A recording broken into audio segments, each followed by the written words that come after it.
Assalamualaikum warahmatullahi wabarakatuh. Jumpa lagi dengan Miss Fatima di pembelajaran fikih daring yang ke-7. Nah, hari ini kita akan membahas mengenai orang yang berhak menerima zakat. Nah, sebelum kita mulai pembelajaran kita hari ini, mari kita awali pembelajaran kita dengan membaca basmalah.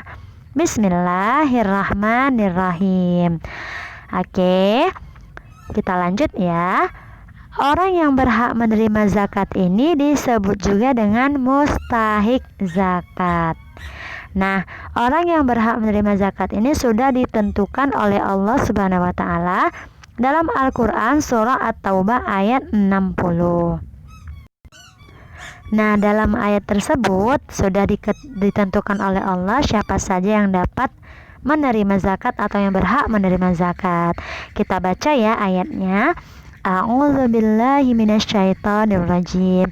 Innamas shadaqatu lil fuqara'i wal masakin wal 'amilina 'alaiha wal mu'allafati qulubuhum wa fir riqabi wal gharimina wa fi sabilillah wa ibnis sabili fariidatan minallah wallahu 'alimun hakim.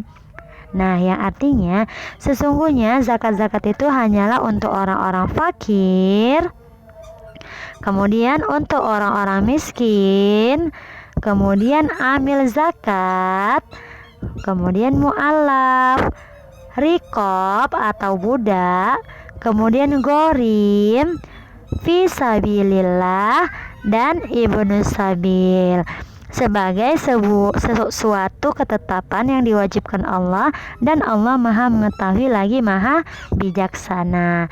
Nah, itu di ayatnya sudah Miss beri tanda merah ya. Itulah orang-orang yang berhak menerima zakat. Kita akan bahas satu-satu ya abang dan kakak. Oke. Kita masuk ke 8 golongan orang yang mustahik zakat. Yang pertama tadi dikatakan fakir. Fakir adalah orang yang tidak memiliki harta. Nah, fakir ini dapat dikatakan mereka yang tidak bekerja sehingga tidak memiliki uang. Berbeda ya dengan mereka yang bekerja, tetapi berbeda ya dengan mereka yang bermalas-malasan untuk bekerja. Nah, orang yang malas sehingga mereka tidak bekerja, itu namanya pemalas, bukan fakir.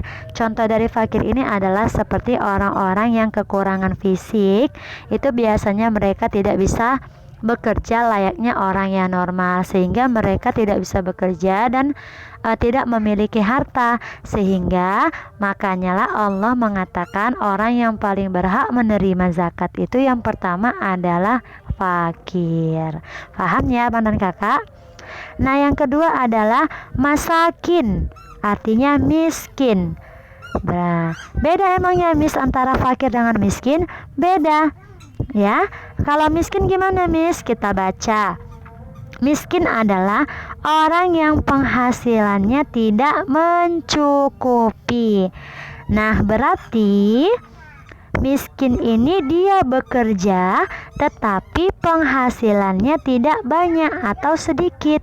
Contoh nih, orang-orang yang dikategorikan sebagai yang miskin atau kurang mampu seperti pemulung. Nah, pemulung ini mereka bekerja memulung seperti benda-benda bekas, kemudian mereka menjualnya. Hasil penjualan barang bekas tersebut tidak banyak yang didapatkan, sehingga tidak cukup, bahkan masih ada yang kekurangan untuk makan. Nah, orang seperti itulah dinamakan dengan miskin. Contoh yang lain itu seperti tukang beca. Mereka bekerja menarik beca, tetapi terkadang ada yang penghasilannya sedikit, bahkan dalam sehari aja hanya 2 orang penumpang atau 3 orang, sehingga penghasilannya tidak cukup. Maka itu dikategorikan atau dinamakan dengan orang yang maksudnya dengan miskin, sehingga mereka berhak menerima zakat. Intinya yang dikatakan dengan miskin adalah mereka bekerja tetapi penghasilannya tidak cukup. Paham ya abang dan kakak? Oke, kita lanjut penerima zakat yang ketiga adalah amil zakat. Amil zakat itu adalah pengelola zakat. Nah, ini biasanya pihak masjid sudah menentukan orang-orang yang menentukan siapa yang mengurus zakat. Nah, itu juga berhak menerima zakat. Selanjutnya, yang keempat adalah mu'allaf. Nah, mu'allaf atau orang yang baru masuk Islam itu berhak menerima zakat. Kenapa mereka berhak menerima zakat? Karena disinilah kita mengajarkan kepada mereka yang baru masuk Islam bahwasanya agama Islam itu adalah agama yang sangat baik, yang peduli ke sesama umat Islam, ke sesama manusia. Nah, walaupun sang mu'alaf itu sudah kaya, dia tetap berhak menerima zakat. Contoh nih, seperti artis yang baru masuk Islam belakangan ini itu ada Deddy Corbuzier. Berhak gak ya Deddy Corbuzier menerima zakat? Jawabannya adalah berhak. Kenapa dia berhak sedangkan dia udah kaya dan lain sebagainya? Sekali lagi bilang karena kita ingin mengajarkan bahwasanya di dalam Islam itu kita dianjurkan untuk saling membantu atau peduli ke sesama manusia atau ke sesama umat Islam. Paham ya abang dan kakak? Oke, yang kelima adalah rikop. Rikop itu adalah budak. Ini adanya pada masa Rasulullah. Kemudian yang keenam adalah gorim. Nah, gorim di sini artinya orang yang memiliki banyak hutang. Nah, itu juga berhak menerima zakat. Beda ya dengan orang yang membeli rumah secara kredit. Itu bukan banyak hutang. Contoh nih, orang yang banyak hutang itu seperti dia membeli kebutuhan pokok atau membeli beras saja dia berhutang, atau membeli keperluan makanan dia berhutang. Nah, itu namanya gorim. Itu pun berhak menerima zakat. Kemudian yang ketujuh adalah fisabilillah. Apa nih Miss fisabilillah? Fisabilillah itu adalah pejuang di jalan Allah. Seperti contoh umat Islam yang ada di Palestina, mereka sedang dibom dan lain sebagainya. Mereka sebenarnya berjuang di jalan Allah karena mereka mempertahankan tanah air mereka, mempertahankan keislaman mereka, sehingga mereka berhak untuk menerima zakat. Paham ya? Itulah namanya fisabilillah. Nah, yang kedelapan, yang terakhir adalah Ibnu Sabil. Apa Miss Ibnu Sabil?